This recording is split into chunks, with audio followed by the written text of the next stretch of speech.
Nah kalau selatan ini dikuasai semua, Itu dari nyambung. Rostov sampai ke Odessa, lewat Crimea, nyambung artinya Ukraina nggak punya jalur ke selatan, nggak punya jalur laut, Dia kayak kekunci ya di kekunci. tengah. Cita-cita dari Rusia untuk menghidupkan kembali yang disebut sebagai Imperium Rusia pada waktu itu. Oke. Ya, sebenarnya perang antara Amerika dan Rusia, mandalanya di Ukraina. Mungkin akhirnya nanti akan muncul peta baru yang akan mereorganisasi lagi kekuatan besar. Kekuatan dunia ya. Sangat tidak mungkin bahwa Rusia mundur begitu saja.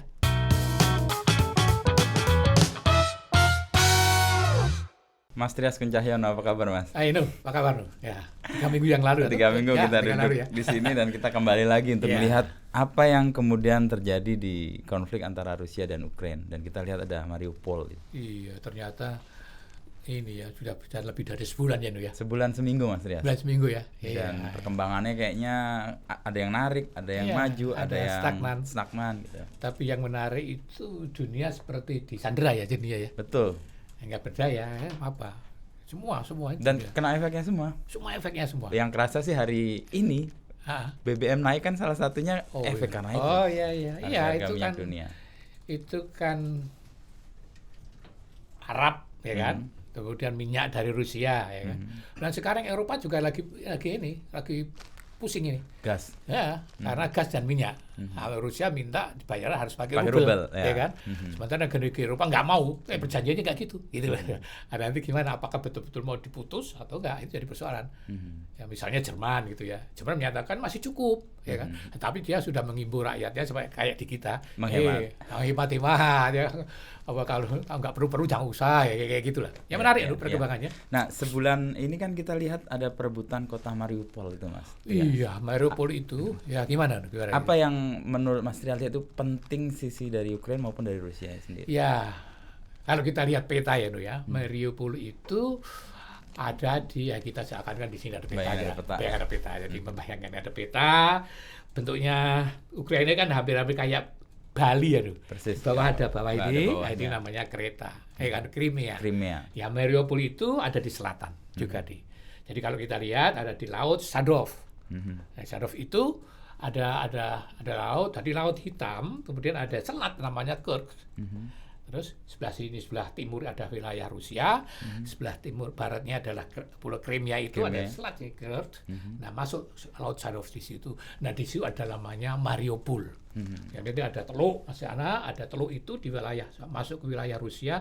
Di teluk itu ada 6 kota namanya Rostov, Nodonu. Ya, Rostov Nodonu ada di situ. Nah, saya katakan kenapa saya harus menggambarkan peta itu karena akan memberikan arti penting dari Mariupol itu. Mariupol itu kota lama. Dan diberi nama baru karena penghormatan pada. Betul itu. Diberi nama baru karena penghormatan pada putra mahkota kekaisaran Rusia pada waktu itu, abad 18. Ya. Maria Feodorovna ya. Ya. Theodorovna. Ya, Maria Feodorovna untuk memberikan sama itu biasa di sana ya, ada Leningrad, kota untuk Lenin, penghormatan. Stalingrad untuk Stalin, jadi itu Mariupol ya. Dulu namanya Zhdanov. Zhdanov jadi Mariupol. Nah, saya kembali lagi itu. Karena posisinya di selatan ya, di selatan dan itu tadi saya katakan kota itu dilalui Sungai Kalmis dan Sungai Kalchik, tapi masuk ke laut Zhdanov. Ya kan? Itu yang penting, masuk ke laut itu. Dan pun laut itu ada selat masuk ke laut hitam. Nah, posisi laut hitam itu yang sangat penting bagi Rusia, ya kan? Dalam teori hubungan internasional ya ada namanya politik air hangat. Politik air hangat. Ya, politik air hangat itu adalah Rusia pada waktu itu selalu mencari pelabuhan-pelabuhan yang bebas dari es pada saat musim dingin. Kalau musim dingin pelabuhan Rusia di utara itu membeku semua, nggak bisa dilalui. Sehingga Rusia ada politik air hangat mencari pelabuhan yang bebas dari es. Melihat ke selatan. Selatan itu mana? Laut hitam itu. Kalau ke selatan nanti Selat Bosporus masuk ke laut tengah Mediterania dan keluar lagi ke Samudra India. Nah, itu jadi jalur sangat penting sehingga disitulah letak arti penting Mariupol. Bagi Rusia. Karena apa? Karena ada di laut Zhdanov dan kemudian laut hitam. Sehingga kalau itu dikuasai akan menjadi jembatan antara Pulau Crimea ke Donbas. Ya, Donbas itu wilayah timur yang berbatasan dengan Ukraina. Nah, Mariupol itu kota di Donbas, di selatan itu. Itu kota pelabuhan, kota industri, kota perdagangan, kota pendidikan, ada di situ semua. Itu nilai strategisnya Mariupol. Sehingga dibela-belain oleh Rusia untuk bisa merebut itu. Itu, ya kan? Karena saya penting. Karena dikatakan pantai selatan, kalau kita lihat lebih luas lagi loh. Ya. Kalau kita lihat pantai selatan Ukraina itu nanti dari wilayah timur ada namanya tadi saya sebut nama kota Rostov ke arah barat nanti namanya ada kota yang berdekatan dengan Rumania dan Moldova, ada kota namanya Odessa. Kota lama juga ini. Itu juga di Laut Tengah, Laut Hitam, Laut Hitam. Nah kalau selatan ini dikuasai semua dari Rostov sampai ke Odessa, melewati Crimea, nyambung artinya Ukraina nggak punya jalur ke selatan, nggak punya jalur laut. Kayak kekunci ya di tengah. Nah, itu sekarang yang sedang diupayakan oleh Rusia untuk direbut. Kalau kita lihat petanya sekarang, itu daerah-daerah itu udah merah dalam arti dikuasai oleh Rusia.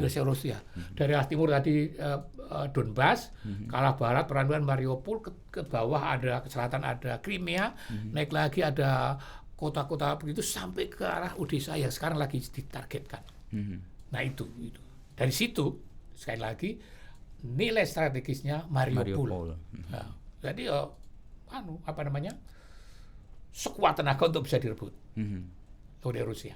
Kalau dalam posisi Rusia untuk merebut itu, kayak dia punya mimpi besar ya dengan penguasaan di daerah-daerah yang tadi Mas Trias sebut di peta selatan itu. Lo kayak di utara dia juga mulai betul sekali. Kalau dari selatan dalam peta geopolitik tadi saya sampaikan ya, pertarungan dengan Amerika dengan Barat. Nah, pertama untuk harus menguasai Laut Hitam. Persis. Supaya armada bisa di situ, nanti bisa masuk ke Laut Tengah. Ya. Yang kedua, dari Laut Hitam itu ngelihat ke selatannya dekat dengan Timur Tengah. Pertama dekat dengan Turki. Ya, Turki yang kemudian ada Suriah di situ. Persis. Yang dia sudah terlibat sejak tahun 2015. Rusia waktu perang saudara di Ukraina di Suriah ya. Sehingga sangat mudah. Rusia itu sejak Amerika mulai pelan-pelan narik dari Timur Tengah dari Suriah itu menggantikan posisi di situ. Jadi itu menjadi sangat strategis satu dari geopolitik di situ. Tapi yang kalau kita lihat dari wilayahnya sekarang yang sudah dikuasai oleh Rusia itu kan tadi selatan, Ukraina dan pantai selatan hampir semuanya. Kemudian perbatasan sebelah timur, wilayah Donbas itu ada Donbas Oblast. Oblast itu ternyata artinya wilayah administratif. Oblast ya. Kalau di India namanya state, Gujarat state, New Delhi state, itu wilayah state. Nah, Donbas itu wilayah Ukraina bagian timur yang berbatasan dengan Rusia. Itu adalah daerah penghasil batu bara terbesar di Ukraina. Nomor 3 atau 4 di Eropa. Ini sangat penting bagi Rusia. Pasti. Satu batu bara. Dua adalah industri baja. Baja ada di Donbas, ada di Luhansk dan di Donetsk. Nah, bajanya Rusia untuk tank dan sebagainya dari situ semua. Dari situ. Jadi menjadi sangat penting. Kenapa harus direbut? Ya karena mepet dengan wilayahnya dan kemudian sumber kekuatan tadi. Ada batu bara, ada kemudian juga baja. Nah, itu sebelah timur. Agak ke atas, nanti agak ke atas pinggiran itu juga perbatasan Ukraina dan Rusia bagian atas, ada Belarusia di sana. Belarusia itu sekarang adalah negeri yang orientasi ke Moskow. Sehingga kemarin ketika tanggal 24 aksi militer pertama itu juga dari Belarusia. Ya kan, dari selatan Crimea, dari Donbas tadi, ya. Terus dari utara. Dari Belarusia. Nah, itu kita akan kelihatan nanti pinggiran ini akan tambah merah sekarang. Dan gerakan meskipun berita terakhir tadi saya baca pagi tadi pasukan Rusia mundur dari Chernobyl menarik diri. Kita ingat waktu bencana Chernobyl gitu kan. Gitu. Nah, tetapi itu sebenarnya tadi Indo katakan grand desainnya. Nah, desain yang gedenya itu apa? Nah, kalau dalam banyak bacaan itu ada cita-cita dari Rusia untuk menghidupkan kembali yang disebut sebagai Imperium Rusia pada waktu itu. Ya. Mimpi besarnya itu besar, mau diwujudkan. Itu selalu. Dan bolak-balik itu dalam pidatonya Putin disebut-sebut terus. Ya, bahkan disebutkan bahwa Ukraina adalah saudara dari Rusia. Ukraina kita punya sejarah yang sama. Sejarah yang sama. Ya memang betul dari Kiev ya kan, Rus ya kan. Kemudian Ukraina itu dibentuk karena yang bentuk adalah Rusia kan gitu kan. Rusia yang bentuk Rusia. Dan karena itu adalah bagian dari Rusia. Kalau dikatakan itu ya. Itu adalah mimpi untuk mengembalikan lagi kekaisaran Rusia pada waktu itu. Dalam berbagai bacaan itu dijelaskan bahwa kekaisaran Rusia itu ada 3 bagian, ada 3 wilayah. Yang disebut Rusia besar, the Great Russia, Rusia sekarang ini, dan Little Russia, itu yang disebut adalah Ukraina. Little Russia disebut. Little Russia, karena Rusia kecil. Karena apa?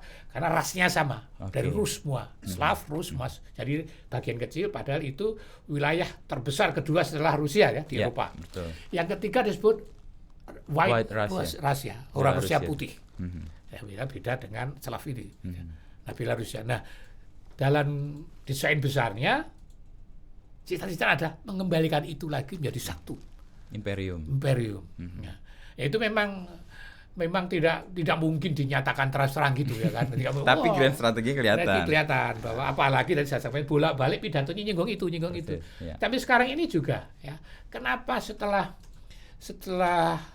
agak reda kurang tadi, Putin bolak-balik menyebut tentang Minsk II, perjanjian Minsk itu, untuk menegaskan bahwa wilayah tadi Donbas itu ada kaitannya dengan itu, supaya dia ada dalih untuk masuk ke sana. Jadi dari geopolitiknya perkembangan sekarang ini, kita bisa lihat dari wilayah Laut Hitam tadi untuk bertarung ke selatan dan bertarung, dan kemudian bisa ke barat juga karena nanti bisa mati sakitnya dari Odessa masuk Rumania, masuk Moldova, di situ ada Hungaria, sudah Polandia dan sebagainya, 14 semuanya. Ya, dalam konteks yang impian sejarah itu tadi untuk mengembalikan masa lalu yang Rusia besar dengan zaman Tsar, yang dan ambruk pada 1917, revolusi Bolshevik, ya kan, itu kan untuk kembali lagi ya dengan Rusia Raya itu, ya Rusia Raya yang harus kembali bagaimana dihidupkan. Nah itu kan sudah sebuah impian yang nanti akan nyangkut juga kan setelah 1991. Itu kan nama Uni Soviet kan bubar. Persis, ya. Sehingga 15 negara Republik Soviet itu kan merdeka sendiri-sendiri. Ya. Kemudian bukanlah federasi itu. Nah, dengan itu kan dulu mengatakan itulah tragedi paling dahsyat di Rusia. Karena kehilangan 30% penduduknya, ya kan? Dengan lepasnya Republik Rusia itu.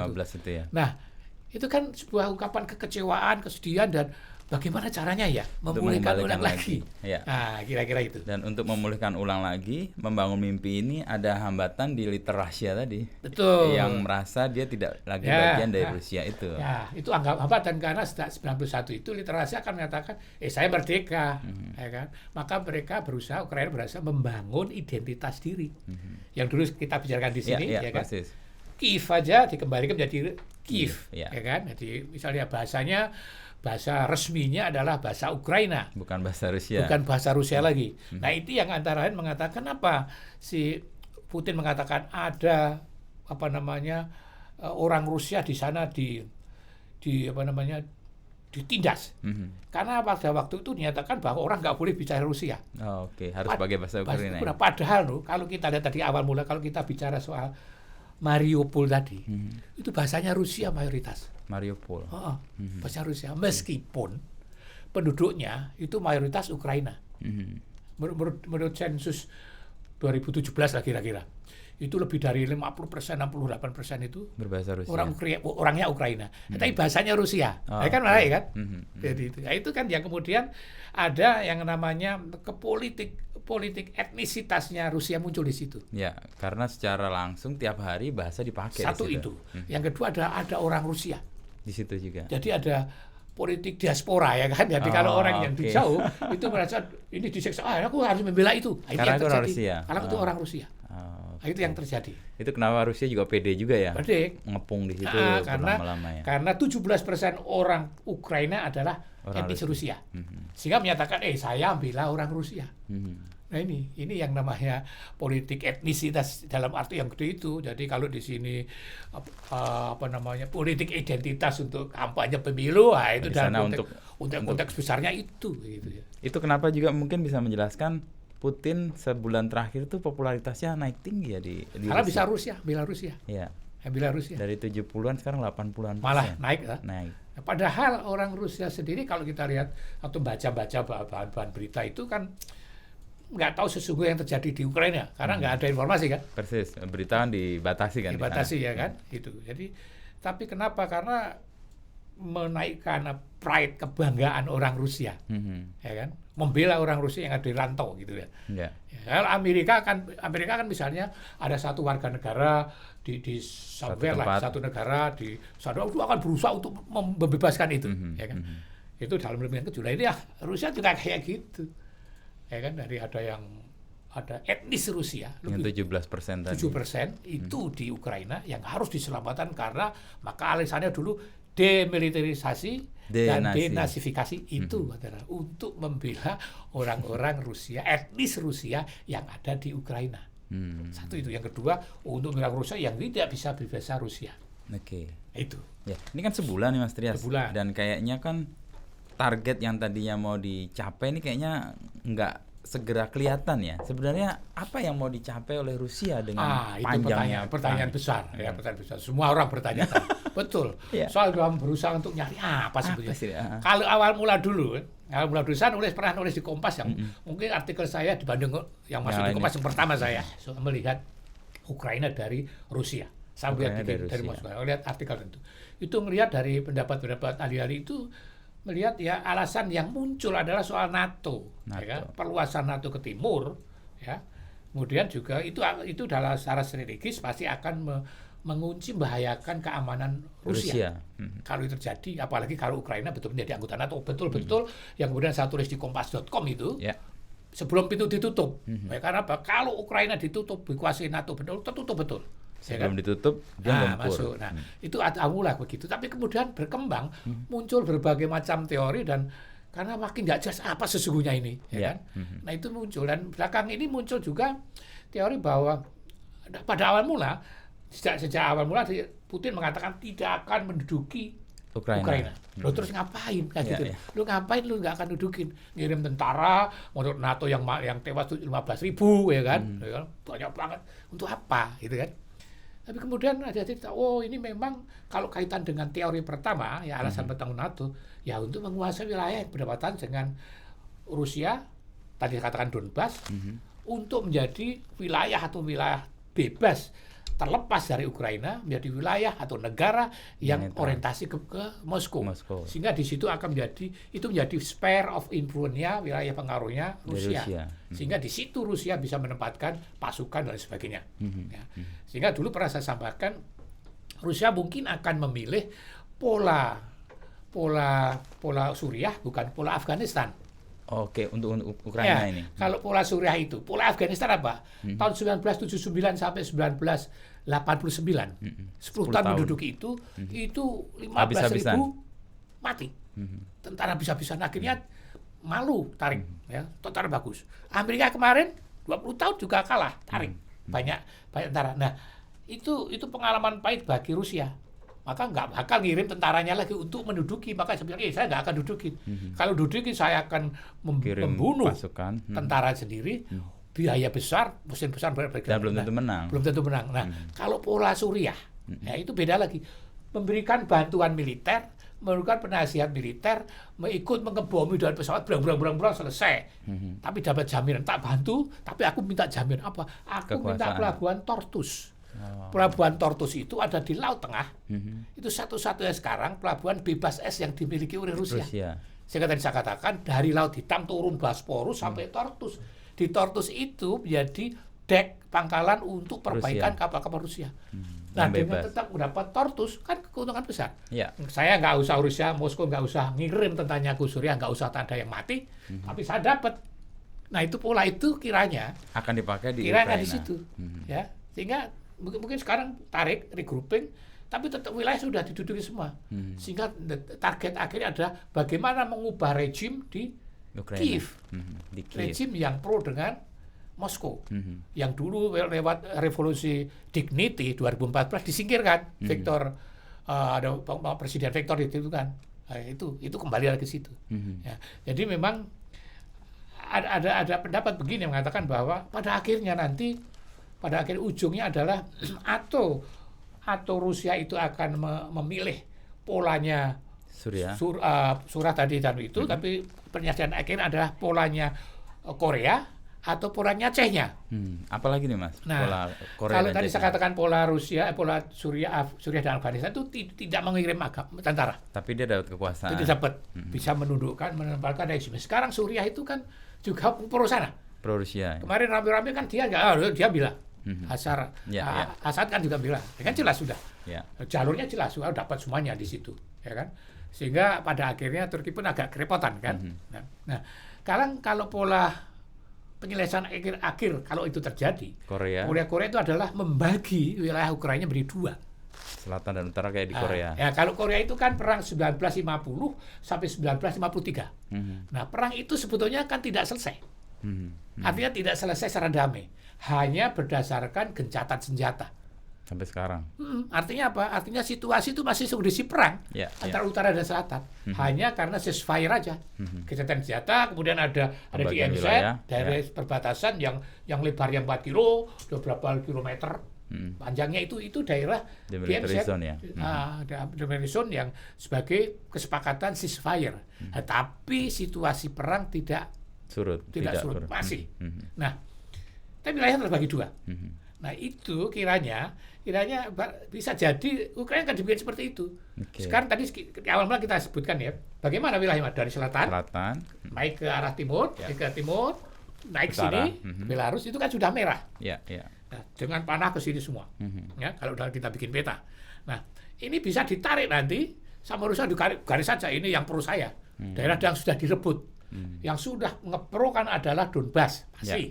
Karena 2 republik itu di Belot itu kan diakui. Yang daerah lainnya belum pro tapi didudukin. Sudah didudukin. Jadi bisa jadi ini kalimatnya nggak benar nih. Bisa jadi. Jadi bisa jadi itu akan dibulatkan pola Korea. Wilayah yang diduduki itu akan dinyatakan sebagai bagian Rusia. Bagian separation wilayah Rusia dan itu akan wilayah yang belum diduduki. Dengan demikian akan ada garis antara itu. Itu akan memperluas yang tadi saya jelaskan, memperluas Donbas. Donbas kan segini doang. Tambah dia dapat segini ya, luas. Tambah segini.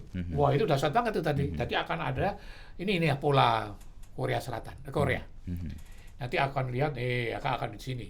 Akan membuat yang namanya Ukraina makin ngeper juga dilihat terus ya kan dari dipantau utara, dari semua dari utara, dari timur, dari selatan dan ke selatan nggak bisa apa-apa itu pola Korea. Nah, pola Chechnya itu yang dahsyat. Chechnya itu ada 2 kali perang. Perang pertama zaman Yeltsin. Boris Yeltsin. Tapi kalah. Sebetulnya kalah. Rusia sudah kalah. Pulang kampung. Meskipun bisa menghancurkan Grozny, ibu kotanya, tapi kalah mereka. Jadi kemudian setelah itu Ukraina itu Chechnya itu jadi negara antah berantah karena nggak ada hukum itu. Wah, serangan kali ada serangan teroris, selesai bomber di Moskow lah di dari pejuang Cessna ya. Nah, terus kemudian ketika Putin berkuasa disikat lagi. Jadi perangnya Putin itu yang dasar itu yang menaikkan Putin lagi di sini. Perang Chechnya yang kedua. Dan itu hancur-hancuran betul, kalah Chechnya. Grozny ibu kota makin hancur. Hancur. Dan itu korbannya ada nyebut sampai 500.000 itu banyak banget korbannya. Coba hancur-hancuran. Chechnya itu hancur-hancuran. Dan disebut kota paling hancur ya di. Kota paling hancur ada Grozny. Tahun 2013 PBB menyebut kota paling hancur di dunia. Karena 2 kali jadi mandala perang. Hancur-hancuran. Ya, kemudian, setelah perang Chechnya kedua, Rusia menang. Dibentuklah pemerintahan baru. Yang pro Rusia. Rostov. Itu yang pro Rusia.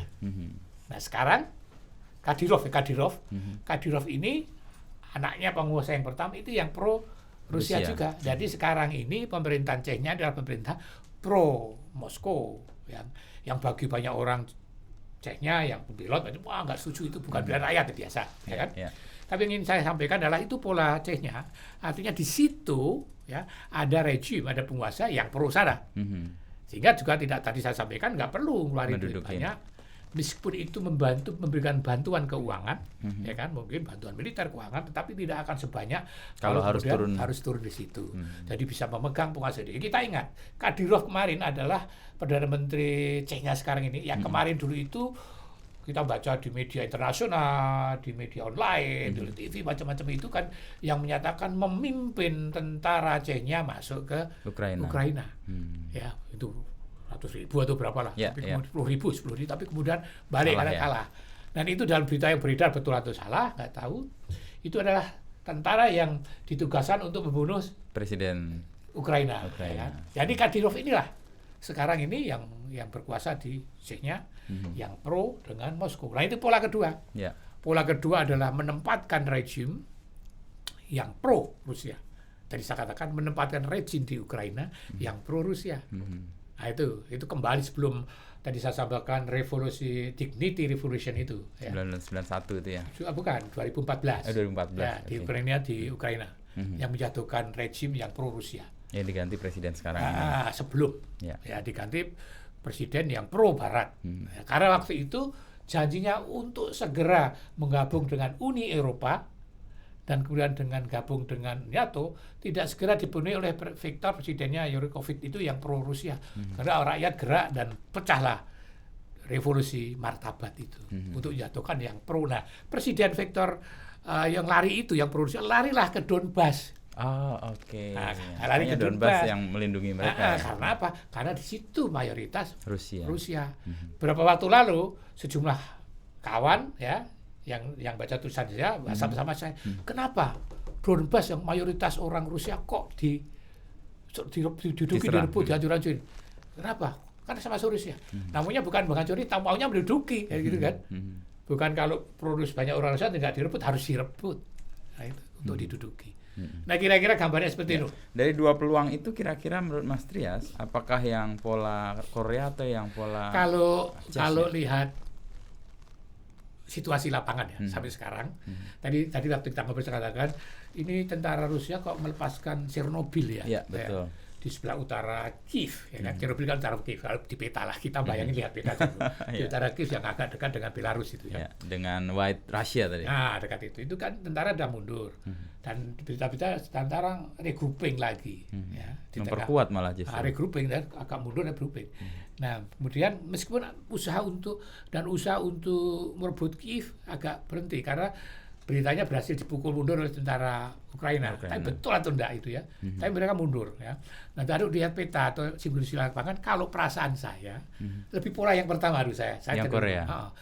Karena kalau yang kedua itu mesti akan lebih berat. Karena harus mengganti rejim di Ukraina. Di Ukraina, di Kiev. Itu artinya kan harus ada kekuatan yang masuk lagi. Harus menjatuhkan yang sekarang. Apakah kalau menjatuhkan sekarang rakyat tidak teriak? Mesti tiara. Uang rakyatnya aja diteriakin oleh Zelensky. Yang laki-laki 18 tahun ke atas harus ikut perang. Perang ikut perang. Ya kan? Sekarang kan populer ya. Iya, betul. Nah, karena itu pola yang kedua itu agak berat menurut saya. Pola Chechnya atau pola Suriah itu kan agak berat. Saya cenderung melihat berdasarkan lapangan. Saya salah itu pola kedua, pola pertama.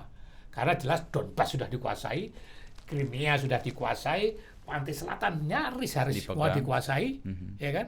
Sudah. Habis itu gencatan-senjata itu jadi wilayah. Sudah dapat, ya kan? Artinya apa? Tujuannya tercapai untuk sampai situ. Ya lu nggak bisa masuk NATO, aku udah di sini sekarang, ya kan? Dan wilayahnya Ukraina juga berkurang, ya kan? Berkurang. Dan saat yang ketiga akan makin menunjukkan bahwa kami orang Rusia nggak bisa loh dimain-mainin kayak gitu loh ya, mau dikapain nggak posisi itu yang mau ditunjukkan ya si Putin ya. Tetap adalah super power itu kan. Dikeroyok, sebenarnya kemudian dengan kondisi seperti itu dia akan menaikkan status atau memulihkan statusnya sebagai superpower yang harus diperhitungkan, terutama di Eropa Barat, ya, karena cita-citanya adalah menggusur Eropa Amerika dari situ. Jadi Amerika, karena ada diktum ya, Europe for Europe, jadi Amerika harus keluar. Itu yang diktum dunia yang di Europe Kalau sekarang kan masih selalu gantung pada Eropa. Ya, mereka ada di sana. Amerika. Nah, sekarang itu tidak diupayakan. Sebenarnya ini perangnya apa? Sebenarnya perang antara Amerika dan Rusia. Mandalanya di Ukraina. Karena the main targetnya adalah untuk menggeser Amerika secara geopolitik, menggeser Amerika untuk jangan nguasain Eropa. Nah, ini kami orang Eropa, Europe for Europe, keluar. Jadi akan sangat dudung dengan kemarin dulu waktu si Trump yang kemudian mengatakan Amerika untuk orang Amerika aja, gitu, ngurus Amerika aja. Sebenarnya Trump kan juga dukung Rusia. Ya. Posisinya. Iya kan? Karena dia di dalamnya juga konflik antara dia sekarang lagi diadili kan? Iya. Tapi dalam arti tertentu ini keseimbangan baru yang mungkin akan lebih baik nggak ya? Artinya kekuatan-kekuatan nggak hanya dominan di Amerika. Nah, betul nih, ini menarik nih. Karena perang ini kalau nanti berakhir, menurut saya akan melukiskan sebuah peta baru kekuatan dunia. Persis. Ya, ada suatu kekuatan Amerika yang sekarang itu unilateral, ada unipolar, ada satu unipolar. Sekarang kan unipolar. Ya, Amerika aja. Kemudian sudah muncul sebenarnya, sudah mulai bipolar dengan mundurnya Cina. Ya. Jadi bipolar. Nah, itu akan jadi multipolar sekarang nantinya. Karena ada Rusia, karena ada akan Eropa. ada Amerika di sana, ada Eropa, ada Rusia, dan kemudian Cina yang belakangan ini mulai mendekat jadi kekuatan besar, plus India. Ya, ini hari Lavrov, Menteri Luar Negeri Rusia pergi ke India, ketemu India, Cina, bertiga itu. Nah, ini ada apa ini? Ini kan menarik ini. Ya, ini bisa ditarik, ya kan. Nah, kemudian ada kekuatan Eropa. Ya. Jadi ada tiga multipolar akan, dan dunia ini kira-kira kalau dalam teori internasional kira akan digambar peta baru dalam kekuatan dunia. Ya, multipolar itu Amerika, nanti ada kelompok Rusia, Cina, dan kemudian India, kemudian kekuatan Eropa. Ya, kekuatan Eropa. Cina itu punya kekuatan besar di wilayah timur. Indo-Pasifik bertemu dengan Amerika di situ. Indo-Pasifik, kita masuk Indo-Pasifik. Cina juga punya pengaruh yang dasar di India, di Afrika. Banyak negara Afrika yang dibantu oleh Cina. Cina juga membangun jalur sutra Golden Road itu sampai ke kereta itu ya. Sampai ke Turki sana. Nah, itu. Jadi memang mungkin akhirnya nanti akan muncul peta baru yang akan mereorganisasi lagi kekuatan dunia ya. Kekuatan dunia, bagaimana sekarang kan kelihatan bahwa kekuatan utama Rusia, bargaining terbesar Rusia terhadap Eropa adalah minyak. Ya kan, minyak dan gas. Ya. Nah, jadi mereka harus mikir bagaimana ke depannya. Mau nggak mereka harus mikir begitu. Ya kan? Sehingga kemarin dulu yang sebenarnya Jerman punya pipa minyak itu, kemudian sudah lari juga lagi ke Timur Tengah untuk nyari beli minyak di sana kan. Nah, itu nanti Timur Tengah akan punya peran baru lagi di situ ya. Belum lagi bagaimana Iran di situ juga akan punya peran baru lagi yang punya minyak itu. Jadi pertama Eropa pasti akan mereorganisasi kekuatan lagi. Ya, lagi bagaimana hubungan dengan Uni Eropa dan bagaimana Brexit itu si Inggris itu bagaimana nanti. Nah, kemudian tadi saya katakan Rusia akan memberikan kami di sini posisi saya sekarang. Kalau imperiumnya terwujud ya. Jadi harus terwujud dan hubungan bagus dengan Cina, jadi kekuatan besar bagi Rusia. Tambah India pula ya. India pula ya. Meskipun India dan Cina berkelahi juga ya. Berkelahi perbatasan itu, perebutan untuk kekuatan besar di situ. Jadi akan menjadi peta yang sangat menarik. Nah, kemudian kita mesti tempatkan di mana kan itu. Nah, ini pertanyaan saya terakhir nih. Indonesia gimana dalam posisi itu? Indonesia itu kan memang dengan politik luar negeri aktif, bebas aktif itu kan memang harus pinter-pinter menempatkan diri. Ya kan? Kita lihat kemarin sejak sejak resolusi itu kapan kita menempatkan diri sebagai dasarnya adalah amanah konstitusi, ikut menertibkan perdamaian dunia, menciptakan perdamaian dunia, itu dasarnya. Dan kenapa mendukung resolusi untuk sikap Indonesia pun pro dan kontra, para pakar pro dan kontra, kan? Tapi sebenarnya tetap karena apa? Karena kita anti militerisasi, kita mendukung mendukung integrasi dan kedaulatan sebuah negara. Ya. Kita adalah mendukung prinsip-prinsip kemanusiaan, sehingga segala tindakan yang melanggar nilai-nilai kemanusiaan akan Nah, di sana kan ada kedaulatan sebuah negara merdeka diterjang, ya, kemudian dilanggar, integritas dilanggar, ya kan? Kemanusiaan dilanggar, militerisasi dilanggar, ada itu. Sementara Indonesia itu punya hubungan baik dengan Rusia dan juga dengan Ukraina. Dan bagaimana persiapannya? Ya balik pada kepentingan nasional kita.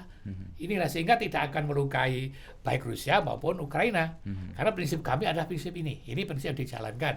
Nah, kedepannya pun mesti begitu. Tentu dalam setiap politik luar negeri itu kepentingan nasional nomor satu. Yeah. Karena dalam teori bukan saja politik luar negeri adalah kepanjangan tangan dari politik dalam negeri. Politik luar negeri kepanjangan dari politik dalam negeri. Apa kepentingan dalam negeri? Nah, itu utama dalam politik luar negeri dalam berhubungan dengan negara lain. Oke. Nah, untuk peta yang semacam itu kita tentu nggak bisa kita tetap kami kemudian ngeblok Amerika, belum tentu, nanti akan jadi persoalan besar di Indo-Pasifik. Jadi kita tetap membangun hubungan baik dengan Cina maupun baik dengan Amerika. Misalnya di Indo-Pasifik dengan apa? Lewat ASEAN sebagai kelompok 10 negara besar. Meskipun ASEAN itu juga terpecah-pecah. Ya kan sikapnya jelas. Kemana-mana beda-beda. Misalnya Myanmar sekarang jelas banget ke Rusia. Ya kan, malah saya baca berita dari pagi kerjasama militer ada di situ. Nah itulah itu. Kemudian beberapa negara Singapura paling tegas soal Ukraina ini, ya kan, ikut dengan Eropa. Tapi sekali lagi Indonesia mesti harus kembali politik bebas aktif itu. Dan pijakan konstitusi tadi. Konstitusi itu tidak bisa, makanya kita dulu memprakarsai adanya non-blok, ya kan, bagaimana membangun hubungan sehingga kalau meskipun sikap kita kemarin itu mendukung resolusi dan kita tidak masuk dalam daftar negara-negara yang dikuasai oleh Rusia, negara-negara yang membenci Rusia, tidak masuk ke situ. Karena apa? Sikap kita jelas. Paham juga ya. Ini Indonesia sikapnya jelas. Nah sekarang makanya dari tes besar Indonesia dan kasus G20 itu yang jadi rame. Presidensi G20 kan, ya kan? Itu kan akan gimana Indonesia nanti, ya kan? Gimana Indonesia? Apakah akan membolehkan Rusia datang salah satu anggota dari G20. Atau ngikuti permintaan Amerika dan sekutunya Barat di Brussels yang itu keluarkan itu Rusia, jangan diundang, yang kemudian digemakan oleh Australia. Apakah yang itu yang mana Indonesia? Ya kan? Saya nulis hari ini di kompas.com kan, saya nulis hari ini Indonesia, G20 dan Rusia, saya nulis itu, ya kan? Kenapa? Saya jelaskan bahwa Indonesia ya pada prinsipnya nggak ada. G20 adalah organisasi informal, nggak ada aturan main, memecat satu negara dengan yang lain nggak ada. Semua keputusan harus dirembuk bersama. Presidensi itu nggak punya hak untuk mengeluarkan satupun anggota, nggak punya hak. Jadi semua harus dirembuk. Karena apa? Karena itu adalah organisasi informal. Nggak ada satu negara yang punya kuasa lebih atas negara yang lain. Nah itu prinsip utama yang harus yang dipegang. Indonesia pegang itu. Karena memang sudah ada presiden loh. Pada waktu G20 2014 di Australia. Australia itu mana? Selatan ya. Di Australia, saya nunjuk Australia. Itu pada waktu itu Rusia ngambil Crimea. Dan apa yang terjadi? Putin datang di Australia. Dan Ukraina nggak bisa apa-apa. Waktu itu ada keluarin, nggak bisa. Australia juga nggak bisa. Meskipun sekarang dia teriak, Indonesia, kamu nggak enak sang duduk. Kamu nggak lihat dulu. Saya nggak enak duduk sama Wisnu ini kan dia kan gitu kan. Tapi Indonesia gampang kalau kita, tapi kita nggak kayak gitu sih ya. Kita kan nggak kayak gitu. Kita kayak gitu diwelain aja dalam bahasa Jawanya. Lu ngapain dari 2014an gitu kan? Lu juga. Tapi kita nggak pakai. Ya kan kita kan nggak gitu, ya kan kita nggak akan kayak gitu. Ya kita katakan di stage pada prinsip-prinsip G20. Ya. Bahwa semua negara punya hak yang sama. Ini organisasi informal punya hak yang sama. Semua perkara dirumuskan secara musyawarah dalam bahasa Indonesia yang musyawarah mufakat bahasa Pancasilanya. Nggak ada. Apakah nanti akan diboikot? Jika diboikot, bubar artinya 20 itu. Kalau kita lihat sejarahnya, dulu kan dari G7 itu. Ya, berkembang ya. G7, G8 itu masuk Rusia. Kemudian mereka diundang-undang negara-negara lain untuk menjadi anggota. Diundanglah anggota negara lain, termasuk Indonesia. Kenapa Indonesia? Negara besar dan sebagainya. Jadi kesepakatan nggak ada. Beda dengan ASEAN. G20 nggak ada kantor sekretariat. Nggak ada. Ya kan? Kita punya kantor sekretariat Singamangaraja itu. Ya kan? Depan Mabes Polri. Karena ada kantor sekretariat, tapi ada yang urus hari-hari, ada administrasi, ada sebagainya. Ada formalismenya. Ini enggak. Jadi apa? Jadi ditekan apapun, saya yakin Indonesia tidak akan ngikuti permintaan itu Indonesia, saya yakin Indonesia tidak akan terumbang-ambing oleh ya kan desaan kekuatan-kekuatan besar untuk mengingkari prinsip-prinsip G20. Saya punya keyakinan itu. Indonesia akan. Jadi Indonesia nggak akan seperti bola yang ada di mana di lautan yang terombang-ambing oleh ke sana kemari, nggak akan pernah sampai ke pantai. Kalaupun sampai ke pantai sebentar akan terbawa lagi ke tengah laut, tidak. Dia akan teguh gitu. Dia akan teguh pada prinsipnya. Satu, politik luar negeri bebas aktif, dan yang kedua kalau dalam kasus G20 ini, ya Indonesia akan kekeh pada prinsip yang dipegang, tidak akan pernah mau diumbang-ambingkan oleh kekuatan besar. Nah itu. Jadi kalau kalau gitu kita boikot, ya selesai nih. G20-nya. Ya, yang boikot siapa? Sekarang kan kira-kira yang ngepro Rusia tidak perlu diundang atau menekan Indonesia kan kira-kira Amerika. Ya negara barat aja kan? Ya. Sebenarnya negara-negara yang lain sisanya relatif nggak ada resistensi ya. Mereka juga negara-negara yang tidak mau didikte ya. Semua punya kedaulatan dan lain sebagainya. Kabarnya kira-kira itu loh menurut saya. Tapi ruang untuk mereka misalnya ketemu ya, G20 ada Putin, ada Biden dan sebagainya. Bisa terjadi. Karena waktu kasus 2024 itu waktu Putin kan cuma cepat-cepat. 2014 itu kan Putin nggak sampai selesai. Datang, selesai 2 hari terus pulang. Kan katakan saya mau istirahat. Waktu itu katakan gitu ya. Nah itu Indonesia pun bisa begitu. Nanti di Bali mungkin opening, opening. Itu kan secara protokoler. Ini kan pernah dikasih di istana ya, bagi wartawan istana. Protokoler kan bisa diatur. Ya, foto-fotonya, ya kan di mana, itu kan ini musuhan, janganlah ini kan bisa gitu. Ya kan? Kecuali saya ingat waktu tahun berapa itu, waktu Yohanes Paulus II meninggal. Di Roma dulu, Vatikan, itulah berkumpul semua negara semua yang bermusuhan bisa berdiri berdampingan. Tanpa diatur itu? Tanpa diatur. Kan, berdampingan, tapi mereka melayat, kan nggak bisa kan. Yang bermusuhan, Timur Tengah, nggak bisa di situ. Gila ini. Nah, kalau dalam konferensi yang resmi kayak gini kan bisa diatur. Indonesia sebagai tuan rumah, presidensi, bisa mengatur, sehingga yang omongannya, statementnya Australia, nggak enak. Saya duduk dengan satu meja dengan. Ya udah dijauhin. Ya dijauhin, ya kan. Lu di sana, lu di sini, ya kan. Ada Indonesia, ada Malaysia, ada Singapura. Mungkin di sini adalah sayap kiri, sayap kanan, kan bisa begitu kan? Ya itu mesti. Ini lebih paham. Kecanggihan itu. Kecanggihan soal kode protokoler. Itu sangat bisa diatur. Ya kita yakin lah Indonesia akan punya peran yang penting dan tadi tidak akan jadi bola di laut yang geser sana, geser ke sini yang nggak jelas tujuannya kemana gitu ya. Mudah-mudahan juga sih. Penjelasan tadi Mas Trias membuka pemahaman saya sih, kira-kira akan berakhir seperti apa nih perang di Ukraina dan Rusia tadi ada strategi pola Korea dan pola chess-nya tadi ya. Kira-kira. Ya moga-moga saya salah. Tapi itu kan yang paling mungkin sebenarnya kalau dari pengalaman apa yang terjadi di lapangan juga. Nggak mungkin menduduki itu. Iya nggak mungkin, dan itu akan dikecam dari seluruh dunia dan rakyatnya akan melawan. Dan dari sisi ekonomi habis-habisan. Persis. Ya kan, habis-habisan nanti Rusia. Sekarang kalau infonya NATO benar kan dia sudah 15.000 antara 7.000 sampai mau berapa lagi yang mau meninggal. Dan nanti apakah ekonominya akan mampu nanggung itu? Ya, gitu. Akhirnya akan berhitung juga ya. Dan kemungkinan kedua, sangat tidak mungkin bahwa kecil kemungkinannya ya, Rusia mundur begitu saja. Nggak dapat apa-apa, ngapain lu mundur, nggak dapat apa kan? Sudah masuk setengah nyebrang sungai, udah basah, lu dapat apa? Ya udah di tengah sungai aja akhirnya kan. Di situ masih ada udang di sini, katakanlah gitu, masih dapat lele, ada apalah masih dapat. Tapi kalau kemudian mundur terus lu apa basah doang, ngapain lu basah doang? Ya itu cara pikiran secara bodon lah. Ya, bodon itu apa saya. Tapi yang paling mungkin terjadi. Kira-kira deh. Ya. Oke Mas Trias, terima kasih penjelasannya dan membuat kita lebih. Ya moga-moga ada gunanya yang benar-benar bisa memberikan sedikit pengetahuan atau informasi ya paling tidak informasi. Ini fungsinya Kompas.com berikan informasi ini ya. Persis Mas Trias dan mendorong kita untuk terus mencari informasi. Terima kasih atas kesempatannya kali yang kedua ini. Ya, nanti kita ngomong soal tema-tema yang lain. Tema internasional Mas Trias banyak penggemarnya. Terima kasih pada para penggemar Kompas.com. Terima kasih sekali ya. Thank you. Ya.